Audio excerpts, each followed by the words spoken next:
Yes, Gunner. How do you hook subscribers to make sure that they don't cancel your network? I don't know. Well, alright, I'll give you multiple choice then. Do you A, give them tits and ass? B, do you give them a dusty finish? Or C, do you give them the clean finish that they've been wanting and clamoring for about, I don't know, since 3 months ago? Well, I've always been partial to A's and B's.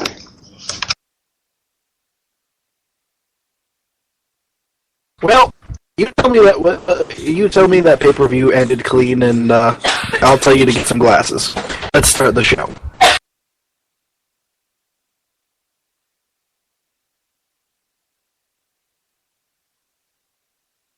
It's not playing. Why isn't it playing?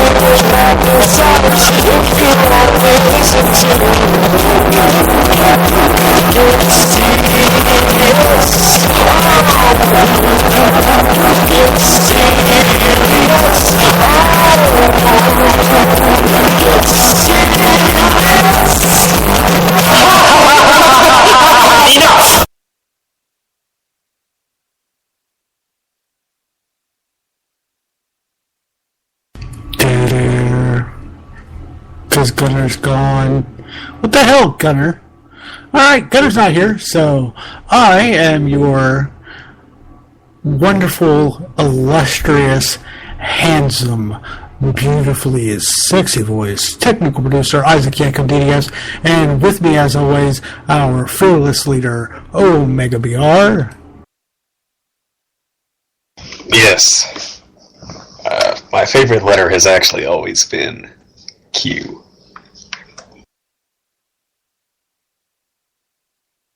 Do you know why? I'm afraid to ask, but I feel like I have to. Why? Well, I just like curly Qs.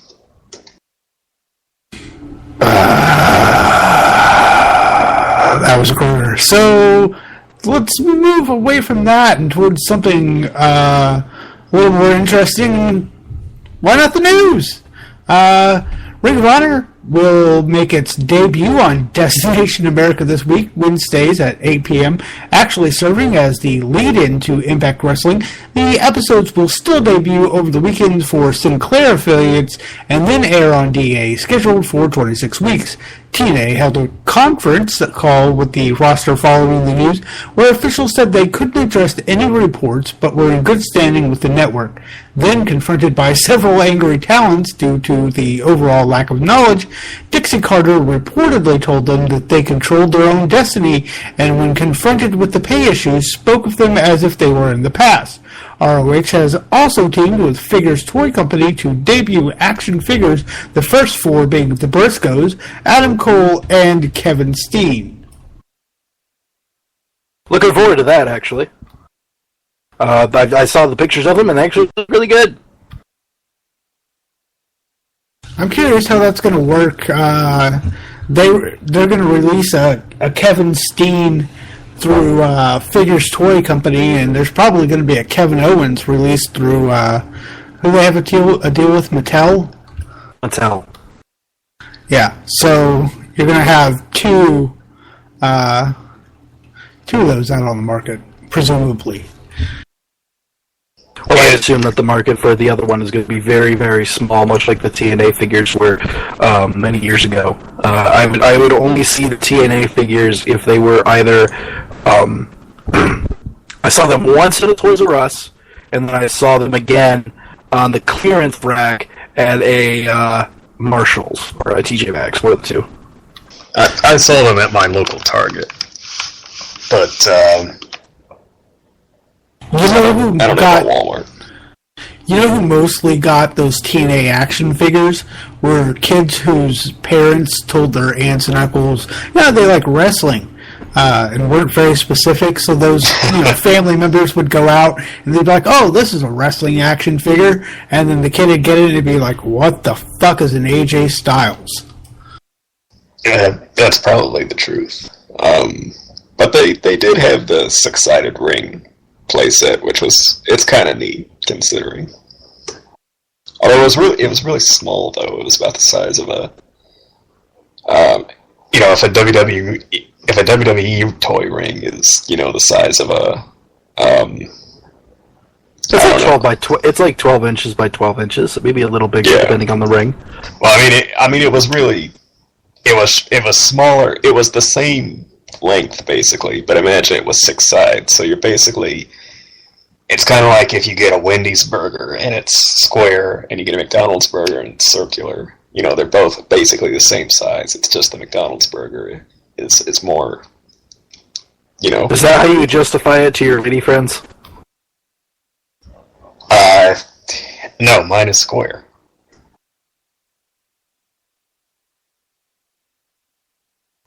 No reaction from Yankum DDS. Wow. If the TNA roster really wants to be the masters of their own destiny, they would threaten a walkout. Yeah, I think they would not only threaten to walk out, but actually do it. I think that, or at least the production crew. The production crew is the crew that's getting fucked over the most here. If you're asking my honest opinion, I mean, I would be very, very, very, worried if I was somebody high up in TNA about my production crew walking out on me for the late payments and now this. I mean, come on, man. I don't understand how they're getting away with it because it's that's an industry that is well known for being unionized and organized. I don't know how the hell they're getting away with what they're doing, and unless they're deliberately hiring non-union people. Right, which they could very well do. It's illegal, by the way, from what I found out the other day. Yeah, if Florida is a right-to-work state, then, I don't want to get all, politics up in here, but if Florida is a right-to-work state, which I suspect it would be, being a red state, there's a good chance that they could do that. But still, that's like trying to find a non-union electrician. Sure, you could do that. It's going to, take twice as much work.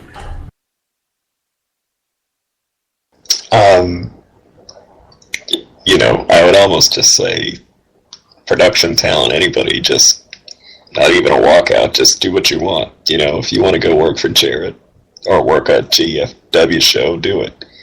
If you want to, which by the way, Tyrus, aka Brodus Clay, says he will no longer be working for Global Force due to contractual obligations, but really, what obligation does he have?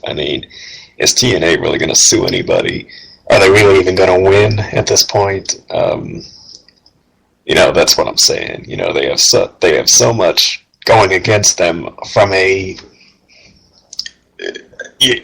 managerial, administrative perspective. That's really kind of. I understand fully why. People stay with TNA and they don't necessarily badmouth them and they don't necessarily threaten these kinds of things, but it's really gotten to the point where not only are people not getting paid, not only are people being lied to, or at the very least being told nothing, but now they have direct competition right next to their show, and that with the rumors that Destination America is canceling them, and yet bringing in Ring of Honor. How else are you supposed to take that? It's kind of weird that they're gonna bring in ROH when, like, are they just determined to have wrestling on there or what? Because what I heard was that they allegedly want to be the destination for wrestling. Oh, for the love of shit! That's not good. Here's the thing: ROH isn't going to draw a whole lot more, if any more, and probably not at all, than TNA did. Well, I mean, that just goes back to last week when we were talking about this. I mean, it doesn't matter how much TNA did or what they were doing. It's the fact that they tested the waters, they decided that they liked what they saw, and they pulled the trigger on more wrestling, and that's what they wanted to do. You know, because they wanted another wrestling company. But for them to weasel their way out of this contract is really shady on their part, because it looks really bad. I'm not saying that they did it on purpose. I'm not saying that TNA didn't shoot themselves in the foot by being, generally unprepared, unorganized, and unprofessional. But I am saying that this is what they're doing. What's going on here looks really, really bad. It's a weird situation. I don't necessarily agree with or disagree with that. It's a weird situation, to say the least. But, maybe it's a good thing for TNA. Maybe they'll get a bump from the lead-in from Ring of Honor. Maybe if they really want to be the destination for wrestling. Ring of Honor is, but Ring of Honor is getting is being the Oreo. I mean, TNA might be the cream filling, but they're the Oreo here. Well, if I'm a casual fan watching Destination, and I see what Ring of Honor is doing, and then I see what TNA is doing, I think generally I'm going to be more impressed by Ring of Honor from a pure wrestling standpoint, of course. Now, if you're the kind of casual fan who likes more of the not necessarily pageantry, but the daytime soap opera. Yeah, then I might be more impressed with TNA, but I think realistically there really aren't that many people who are going to flip to channel, 325 or whatever it is, and casually stumble upon wrestling and then, decide that's their hookup for the night. And plus the fact, isn't Wednesday night when Lucha Underground and NXT both air as well? I think that's exactly what they're going after, that kind of crowd. Well, I think that kind of crowd is going to catch Lucha and NXT, and then maybe Ring of Honor on the weekend on their Sinclair affiliate, and then probably not TNA at all. But I guess time will tell. Right. There's a lot of wrestling on TV right now, and I would be very surprised to see. I expect new Ring of Honor shows to be appearing in 6 months on Destination America, and I expect TNA to be canceled and to be not on television. I'm going to make a bold prediction here, since we are at the middle of the year. I believe that TNA will fold in 18 months or less. Yeah, but we've been saying TNA was going to fold in 18 months or less for like 5 years now. I think this is, and we've been saying that saying that TNA is blah blah blah. Right, exactly. But at this point, this has got to be it. This has got to be it, man. I mean, Bob, how much more money can you really lose? At this point, TNA is going to fold is basically a meme that. It's just not. Panda's going to keep pumping money into it because they're probably getting a pretty good write-off on it. Well, I'd like to make the bold prediction that it's not even really about money at this point. I think it's about exposure and general morale. Because if they're not on TV, they could survive as a touring brand, but. Again, that's probably for 80% of your roster. That's not enough to supplement them.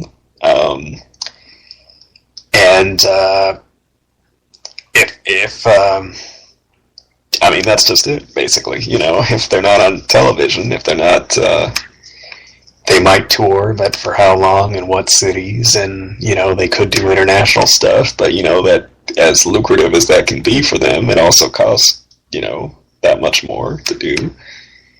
And, there's potential for pay-per-views or something, but, again, if production people aren't happy, they need a production team to do anything related to that, so, do you think that, alright, well then do you think that TNA will actually go down to the shindy status of, Evolve and CZW and all of that, and just jump onto, like, an iPay-per-view provider? If they can't find any proper television, then I don't think they really have a choice. I mean, who knows, maybe they'll be on whatever channel that'll take them. Maybe they'll be on, I don't know. Exactly. It'll be some weird channel. I can't even think of one, because there's so many. Again, if you have a cable package and you have legitimately 800 channels, and, how many are you really watching in the first place, Exactly. Alright. Well, speaking of Ring of Honor, Samoa Joe has reportedly signed a full-time WWE contract after impressing officials at the recent NXT tapings and having shirt sales that were off the charts, leading to Vince McMahon and Triple H pushing for the full-time deal. Of course, Ring of Honor getting that television deal with Destination America certainly helped. Kevin Owens has also signed a main roster contract and is advertised for every Raw through SummerSlam except for one. Sami Zayn reportedly had successful surgery, no word, however, on how long he might be out of action. WWE officials have reportedly changed their stance on AJ Styles and would now like to sign him because they're hopeful to have 3 touring brands next year and like to load up with as many names as possible. However, the Performance Center is said to be way understaffed right now due to their working within a budget. NXT and developmental itself is actually a money loser for the company, but of course a necessity for the future. I can see them pumping a whole bunch more people in there, and I don't see them getting their money back from it whatsoever until the long run. I'm sure that it's perfectly acceptable right now for them to keep going the way they are, and I'm not worried about the Performance Center at all. What I am worried about is that understaffing thing that you're talking about, because if they don't have enough people there, they're either going to get subpar education, blah, blah, blah, blah, blah. What I'm worried about is if they legitimately make NXT the 3rd brand, a la, WWE CW, so to speak, then they'll really need a new developmental, I mean, if NXT is its own thing, then they can't really have people... Well, they still have FCW. They still have FCW. But that's not the point. Yes, they can, because what they have is they have a touring brand that goes out and they do things and blah blah blah blah blah. But at the same time, you have the people at the Performance Center still who are still training. That you haven't seen on TV yet at all. I mean, I'm sure that there are probably dozens of kids that are there, even with the beginner class that they have there, that you haven't seen one lick of. Oh, yeah. Oh, well, what I'm saying, basically, is if NXT is its own thing, then you won't necessarily see the people who are on NXT as a part of developmental. They'll be on the road, they'll be doing kind of their own thing. And that's when developmental will not necessarily be NXT in the sense that it's the people at the center and not the people on the tour. You see what I'm saying? Right. But I guess it all depends, I think another thing they need to kind of figure out is, will NXT, if it does become its own brand, that's great, but at the same time, the opportunity for advancement, basically, because I think it's very unspoken at the moment. But you look at like a tag team like the Ascension and how prominent they were on NXT, and then they get to the main roster and really nothing. Right. And then, or even Bo Dallas. I mean, okay, Bo Dallas, his gimmick was designed for the NXT arena. It's not getting over with the regular crowd. They need to do something different with him. that's kind of. But it's pretty obvious. That's essentially what I'm saying. Is it's one thing to be developmental and teach them how to wrestle, or to teach them the WWE style, or to teach them, here's a good character and here's this and that. But that needs to evolve / transition into the main roster, because if you're starting to develop things for the NXT audience, for the NXT arena and all that, then just by principle alone they're going to fail when you get to the main, the big arenas and the touring and everything. So I think that's where I think they're getting a little too excited about how much NXT is new and exciting and different, but then if the goal is to make them WWE global superstars, then they need to. There's that final piece. There's that final test, so to speak. That final grade they need to. They're probably neglecting, to be honest. I would agree. I would argue that some gimmicks. You're correct, absolutely. But I would argue in the case of the Ascension, they were pushed to the moon in NXT, and they're supposed to sink or swim, and they're just one of the ones that have just sunk. I mean, it's not that their gimmick's bad. It's not that they're bad. They're passable. The gimmick is passable, but you gotta put something behind it. Bray Wyatt is another great example here. Bray Wyatt is floundering in the upper mid-card right now because he's got nothing to do.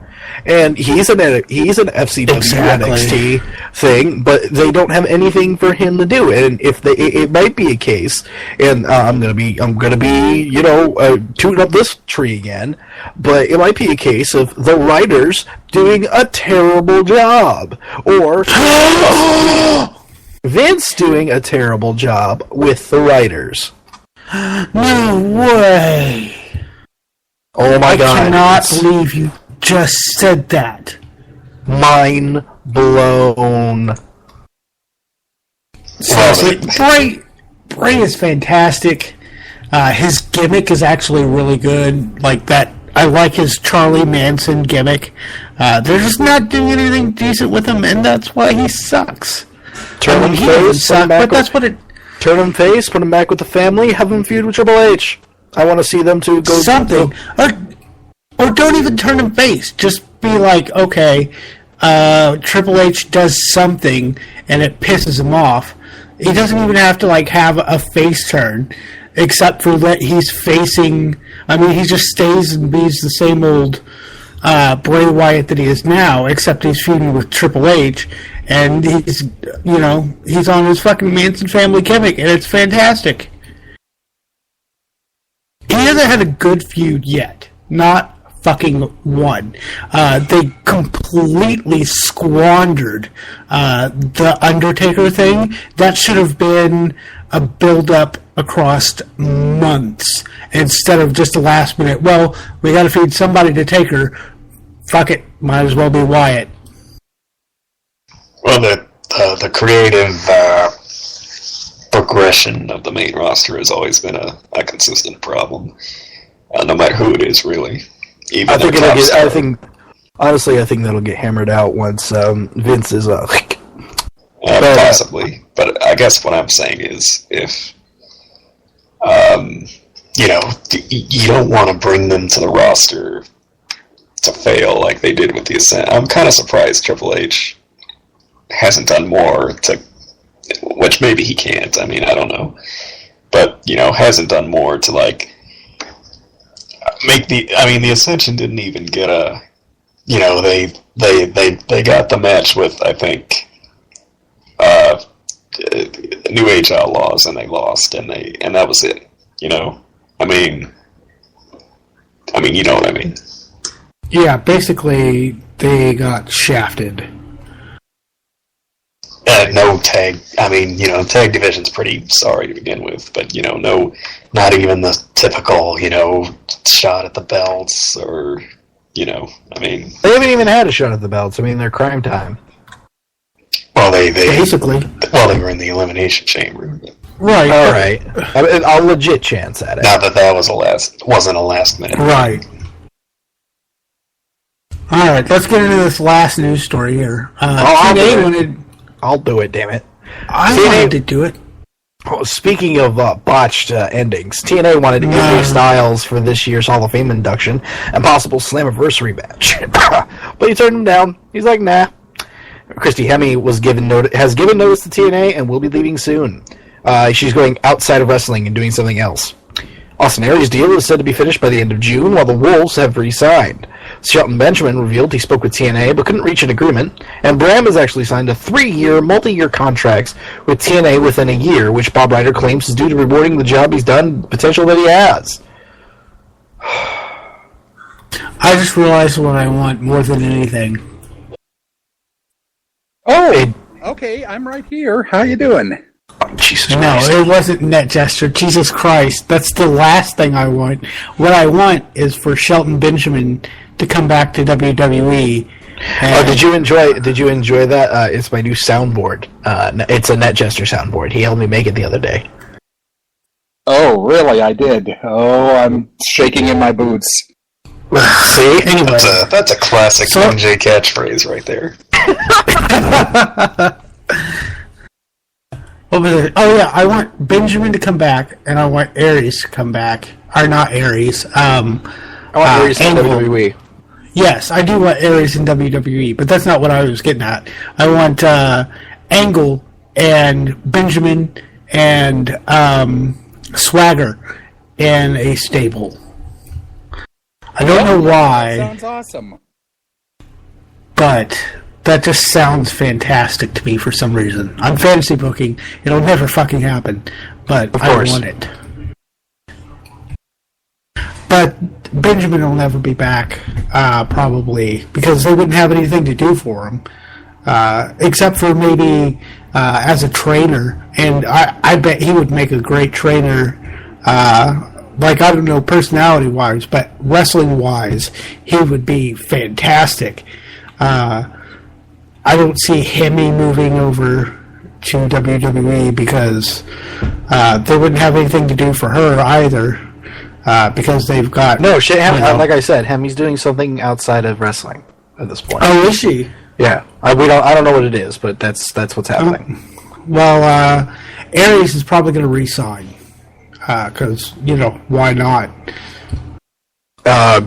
Because, well, I'd rather try to go work for the WWE. But he's with the TNA, so that might have shot him in the foot. So he better stick with it.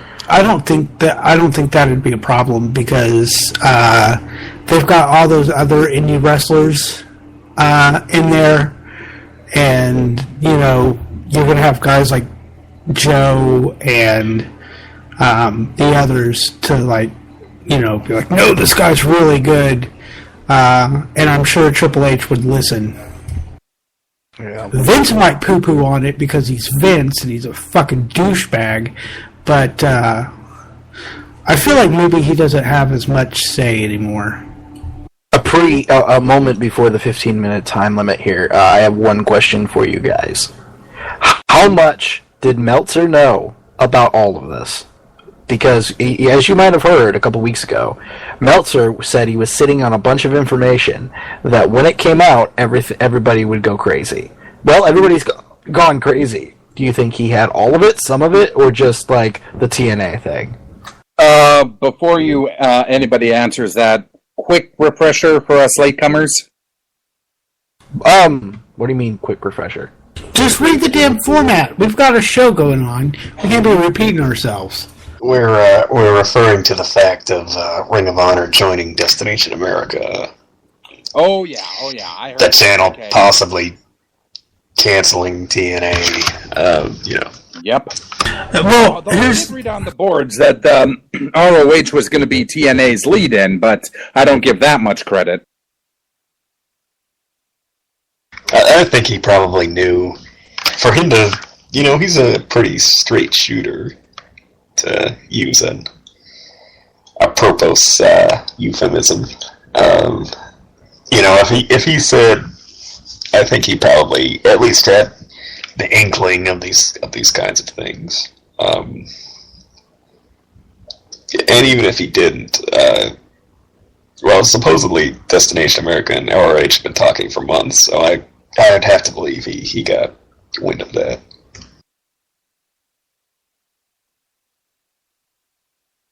All right, let's move on here. 15-minute time limit.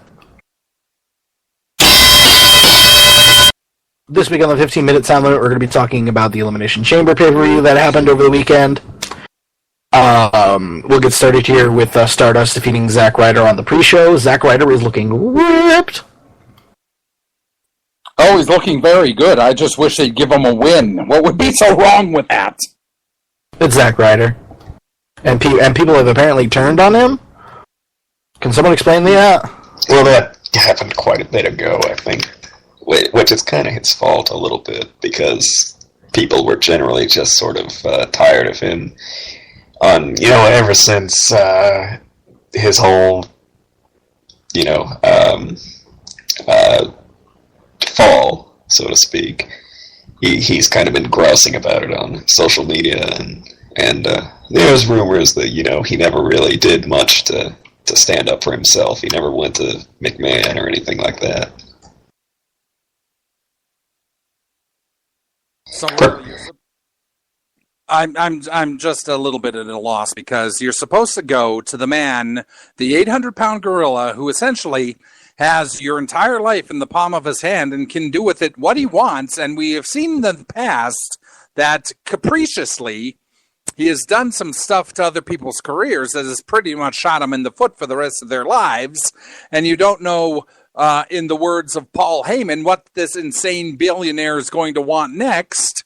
So if you stand up for yourself, are you automatically shooting yourself in the ass? Well, it's obviously a pretty big risk. I think people just generally, he would make comments about how he wasn't on Raw or things like that, and people just kind of flipped the script a bit. I think it was pretty justified, to be honest with you, because it was pretty ridiculous how much they dismissed him. But anyway, it is absolutely ridiculous. The fact is, he's still around, and he's been on TV in the past month or so. He's getting more appearances. He's still, people still here. like him. Let's flip the script here as well. Poor Stardust. And don't use my catchphrases. Poor Stardust. He won the match. I mean, no, poor Stardust. What is it? What else has he done? He's done 4 pre-shows in a row. Oh, is that where you're going with this? That is true. I think there will be another kind of paradigm shift with Stardust in the future, but until then, he'll be another pretty standard mid to lower card guy. The food's here. Moving on to the next match. Well, Daniel Bryan brought out Axelmania and Macho Man Dow on Miz TV, and that's the thing that happened. But the next match was actually the Tag Team Elimination Chamber, the opening match of the pay-per-view proper, and which I thought it was actually, it was pretty clustery as we expected. No, we didn't get all 6 teams in at once, but we did get a lot of neat action. I thought it was pretty good, to be honest. Oh, we can say this out and out without a shadow of a doubt. The tag team pay-per-view was better than the actual singles elimination chamber this year. No doubt.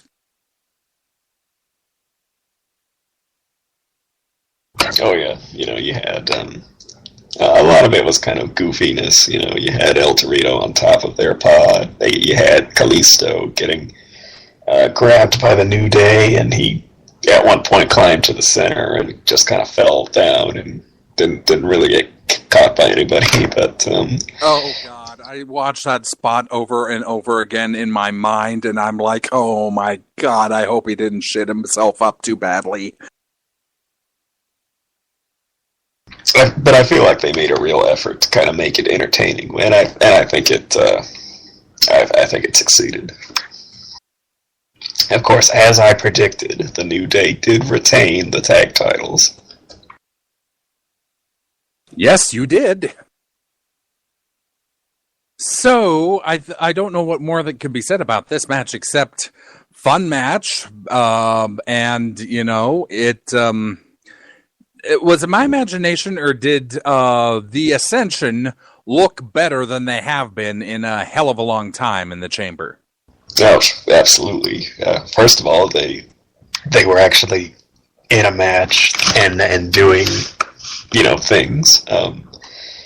But yeah, they did eliminate 2 teams before the primetime players came in and eliminated them pretty quickly. But I feel like a match like this is pretty, when you get more free reign almost, because there's a lot going on, so you need to fill it with a lot. And I think when these kinds of things come up, particularly with the tag teams, be it a tag team turmoil or whatever, they find ways to really show off their stuff.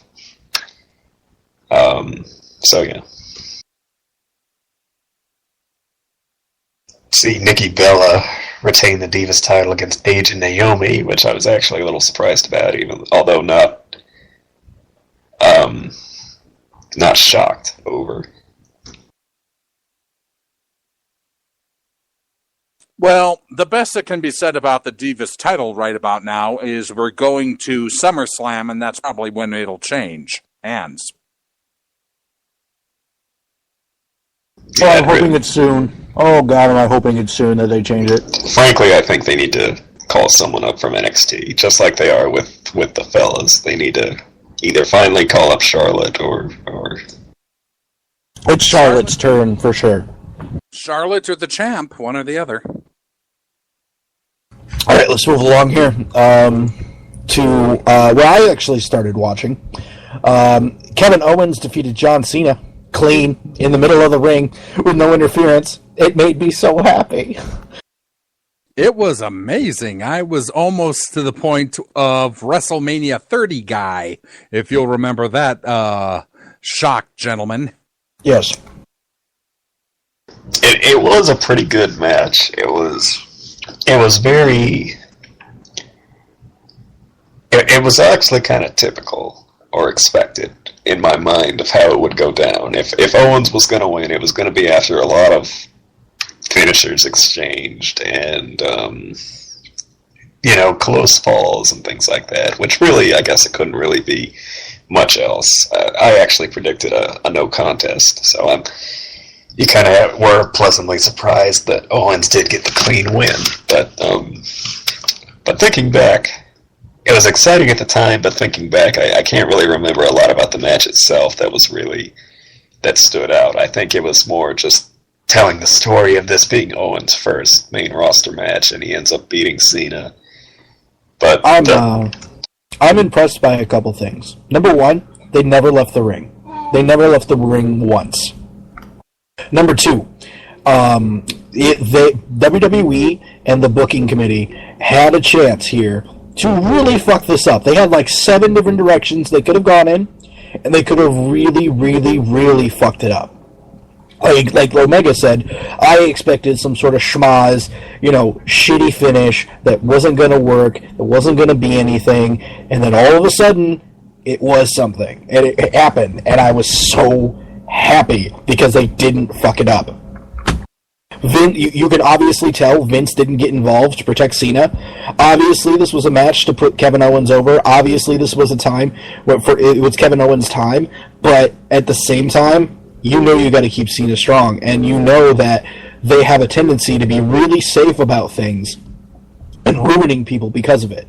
And I was totally expecting them to ruin Kevin Owens at this particular match. They didn't. He's awesome. He's still awesome, and he still kicked John Cena's ass in the middle of the ring. But my concern is they've already got the rematch at Money in the Bank, and the follow-up on Raw I thought was not very good. The idea of Owens' son, because they didn't really play into it. The problem with most Cena feuds is that no matter what happens to him or doesn't happen to him, he's always the one that's sort of almost lackadaisical about, the whole thing. And it happened again where, Owens, despite winning the match, Owens is the one who's upset because his son was asking how Cena was. And that's not a bad angle to go in. But then immediately here comes Cena, who, is screaming at Owens that, Owens doing the whole myth of John Cena thing, which many, many other people have done. And Cena saying the whole, it's not just a catchphrase, it's a lifestyle, it's real, and and at Money in the Bank, I'm going to show you. It's almost like they didn't even have a match, that promo. Yep. And that Owens hadn't even beaten him. That's the problem I have with it. By the way, the guy who did Wrestling Isn't Wrestling made another video explaining John Cena to a casual fan, and he did a perfect job of it. Go check that out. Yeah, I will. But I do like the idea that Owens beat. I mean, that's really the only way to do it if you're gonna get this guy over that quickly. It reminds me of the introduction of the Abomination in the comic books. Yep. Really? No, you're right. Oh, well, you know, because Or Doomsday in the... he successfully Superman defeated comics. his hero and did it pretty succinctly. Abomination. I can't remember him. I can remember Doomsday, but You know, the Hulk villain, the Abomination. yeah, okay. All right, let's move on here because we only got 15 minutes. Neville defeated Bo Dallas. Man, these two aren't going to go anywhere, are they? Well, Neville will Not together. somewhere, but Bo is Yeah, I think it's nice that they kind of rehash their NXT feud, but the writing on the wall is pretty clear. You know, you can't. Neville's the one going places, and Bo is really lucky to be there at all at this point. Not that Bo, you know, does a bad job. I mean, they had some solid matches, but you know, again, they're really just solid to make Neville look good. Speaking of solid, Ryback won the vacant Intercontinental Championship in the Elimination Chamber, and Mark Henry replaced Rusev. Ryback won his very first singles title. This was a bad match. Oh, that's an understatement. This is the funniest. nice. This is the funniest Elimination Chamber match I have ever watched in my entire life. Rusev must have been. Funny? I mean, I wouldn't watch it with a laugh track or anything, but funny? Oh, yeah, funny. Rusev must have been very integral to this match, because I feel like the pacing was completely off the entire time. They didn't know. They just, nobody really knew what was going on. Eliminations were very Nonsensical. and uncelebrated. Yeah, they just happened. And the Sheamus thing. Oh my God, the Sheamus thing. That was the most.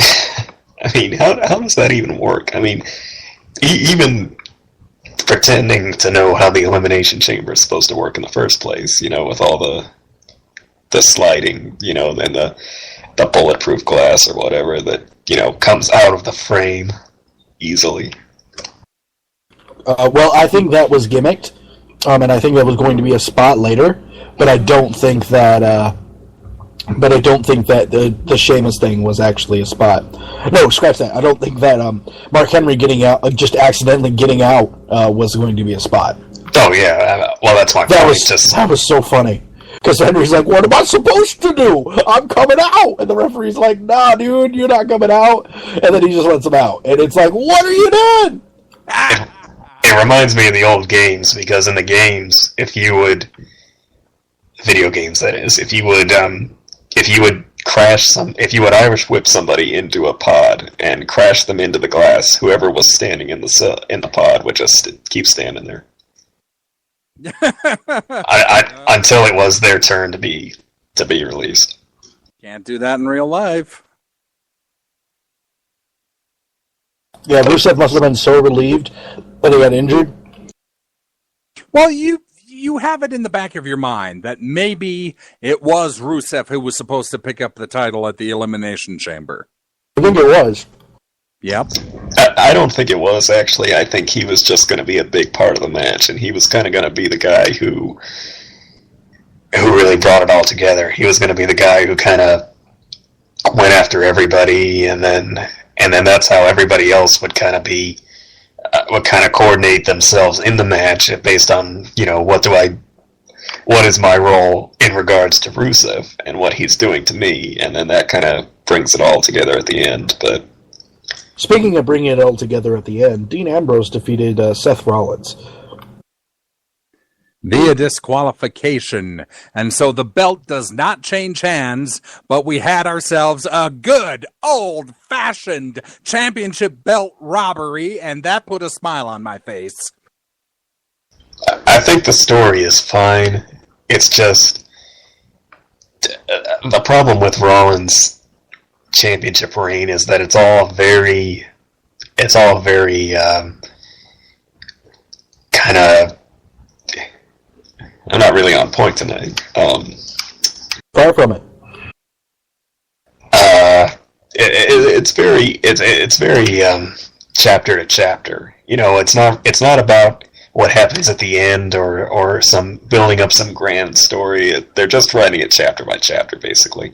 I mean, it was about the fact that Rollins took it at WrestleMania with the briefcase. It was about the fact that Rollins has this beef with Kane. It was about the fact that Rollins has his title stolen by Ambrose. But none of it's really about Rollins as a champion.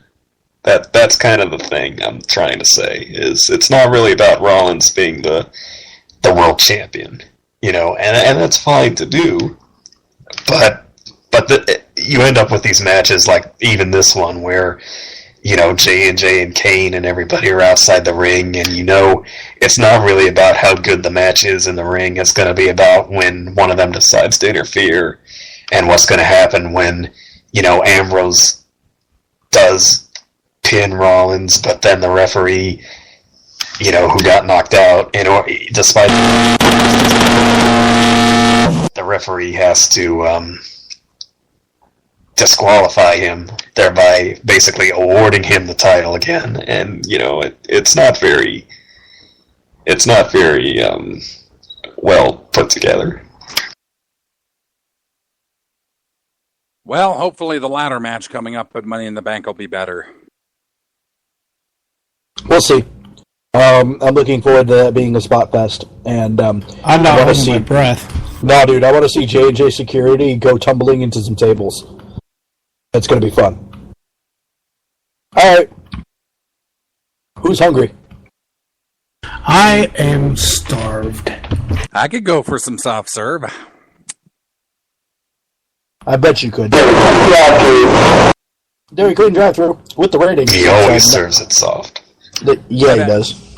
Ratings, Yankum. Alright, let's see here. Impact, it drew 413,000 viewers, up from last week's 232,000. Holy shit! That's better than 50%. Well done, TNA, I guess. Back to normal.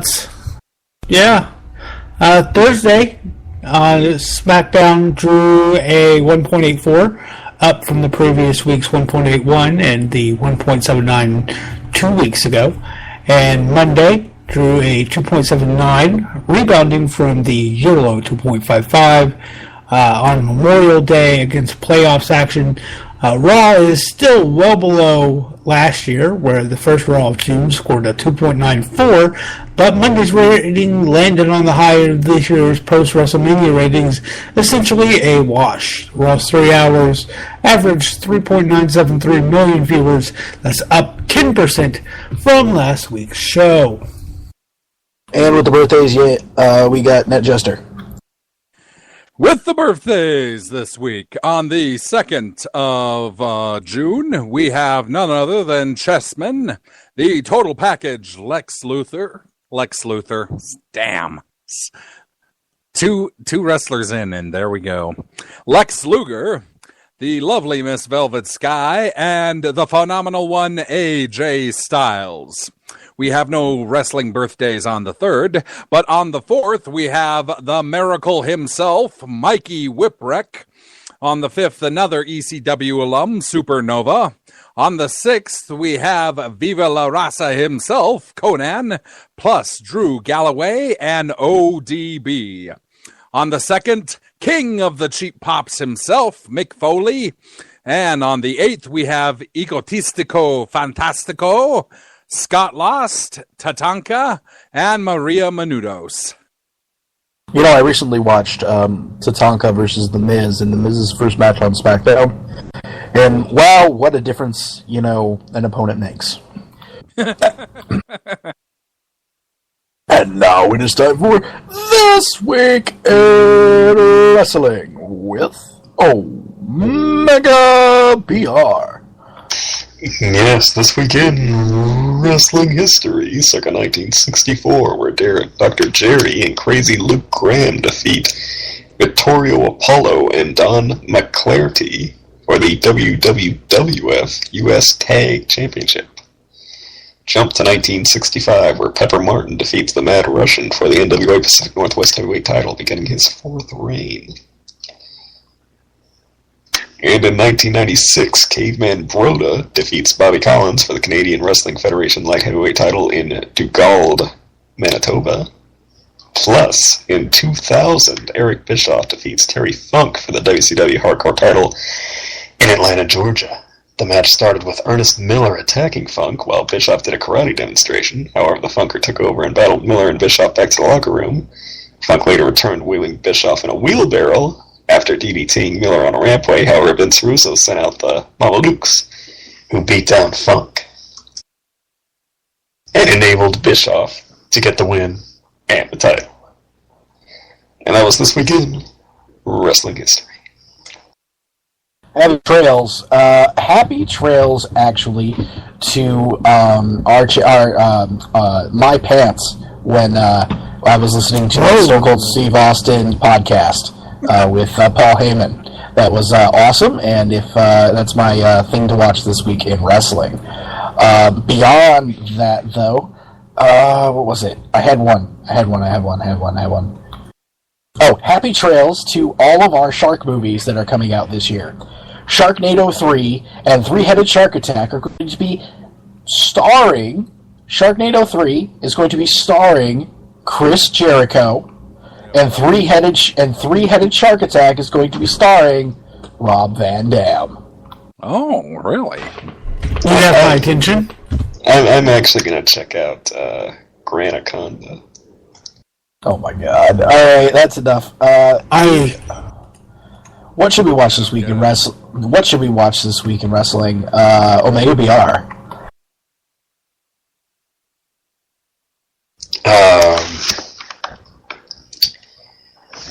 Well, I would probably have to say that when it comes to wrestling and the week in which we are living, well, I'll go the boring route and say if there's one match you should. Well, actually, that's not true. Between Kevin Owens and Cena and the Tag Team Elimination Chamber, it's a tough choice. But honestly, I think the more entertaining match was the Tag Team Chamber. But the more impactful match, obviously, was Owens Cena. So if you had to pick one, I think I would go with the Tag Team Chamber, to be honest with you.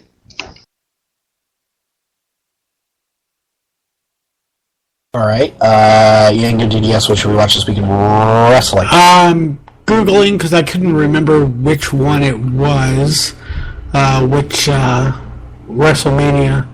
21. Because we have Money in the Bank coming up. The very first WrestleMania Money in the Bank match, which was at WrestleMania 21 in 2005. Name me the 6 competitors, go. Jericho.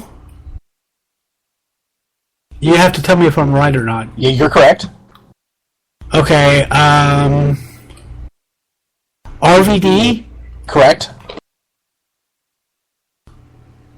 Edge. Correct. Shit.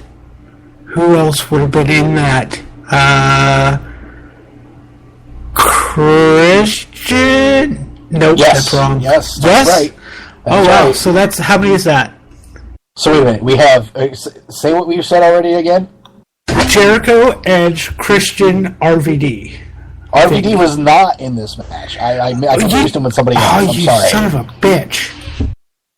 RVD was not with the company at the time, I think. Was that in the next one then? Yeah, he was probably he was in the next one. That's where he won his Money in the Bank and then cashing in at ECW One Night Stand 2006. Oh. Yeah. So you have Edge, Chris Jericho, and Christian. Who else is in this match? You got 3 more people. And if you do not, Shit. I will activate the buzzer on your chair that will send an electric jolt through your buttocks. Wait. There's a what? There's a. Well, all right, you certainly don't want that to happen, so... There's a. Okay, so hold on. I got Edge, Jericho, and Christian, right? Yep. Redacted. Yes.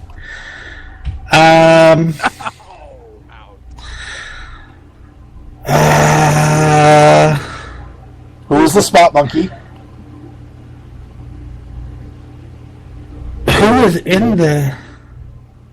Oh, Benjamin, because we mentioned him There you earlier. go. There you go. And who And then else? you have to have your giant monster Silcane. That's it. There you go. You got it. It took you a bit there, but you got it, and it was some nice Googling you did there. I heard that in the background. It wasn't. It was Wiki. Ned Chester, what I should we clicked the watch? link on Wiki, but I was doing a pretty good job behind it. Ned Chester, what should we watch this week in wrestling? Well, because Fearless Leader essentially took my recommendations, I'm just going to go with my DVD collection in the Heart and Soul, the Hart Family Anthology.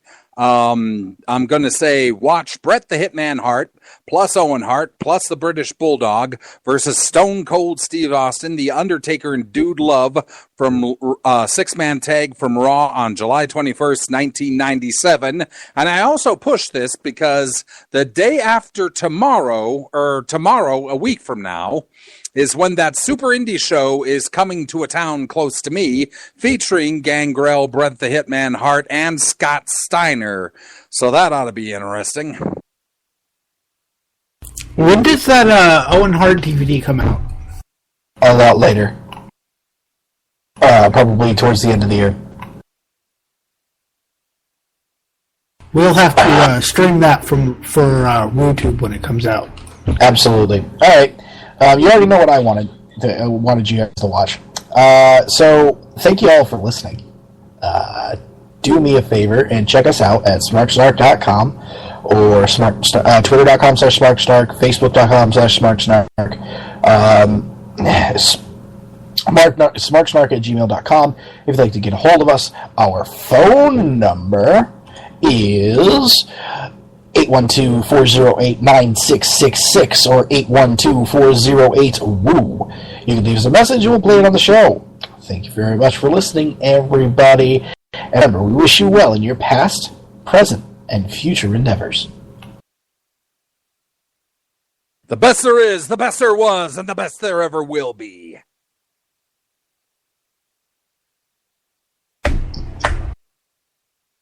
Go ahead.